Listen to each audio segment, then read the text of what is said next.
Nevada, you have to stand up and you have to tell Kamala Harris that you've had enough, you can't take it anymore. She's the worst vice president. She's grossly incompetent.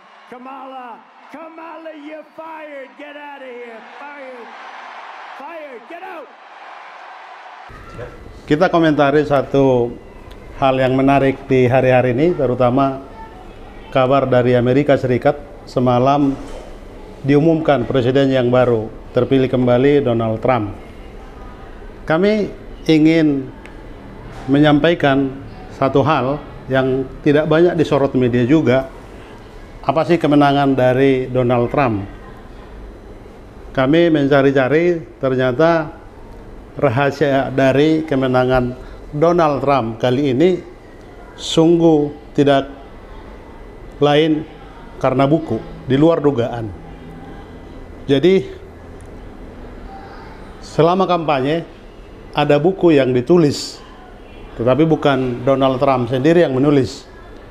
Sebagai pengusaha kaya raya, dia tidak pernah satu kalimat pun membuat narasi untuk tulisan. Banyak buku-buku Donald Trump, tapi semua ditulis orang lain. Ya, itulah yang terjadi. Orang yang menulis, tapi karena dia bayar, nama dia muncul. Itu faktanya. Dan buku yang di masa kampanye itu judulnya Seni Kembali. Bagaimana kembali? Karena 4 tahun lalu dia dikalahkan Joe Biden. Donald Trump memang fenomenal, kaya raya. Ucapannya selalu bisa membuat orang kesal dan bisa tertawa. Lagi-lagi buku itu hari ini ternyata bestseller.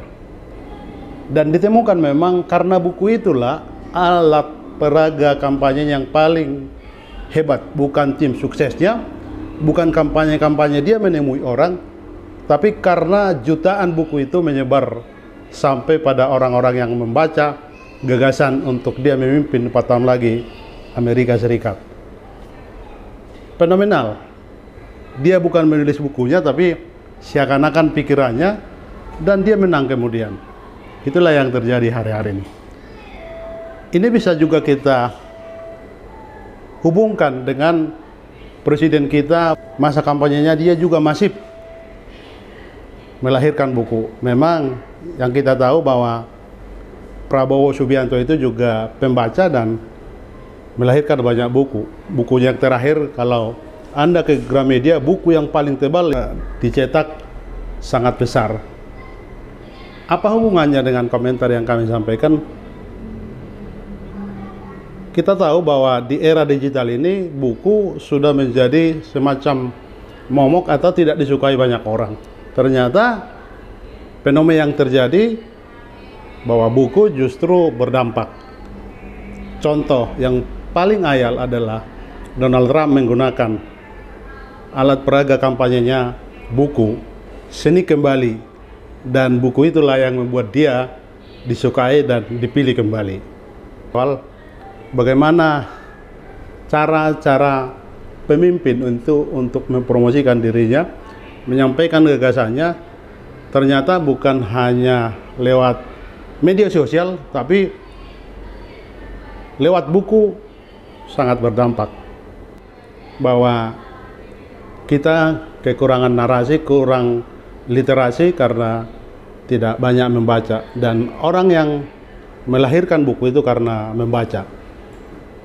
Pertanyaannya, apakah Donald Trump sempat membaca, itu soal lain, tapi faktanya sudah banyak menyampaikan bahwa memang dia menang karena gagasan dari promosinya buku, dan saat ini bestseller di Amazon. Sudah menang dan bukunya bestseller, kaya raya. Donald Trump kembali meraup untung dari penjualan bukunya.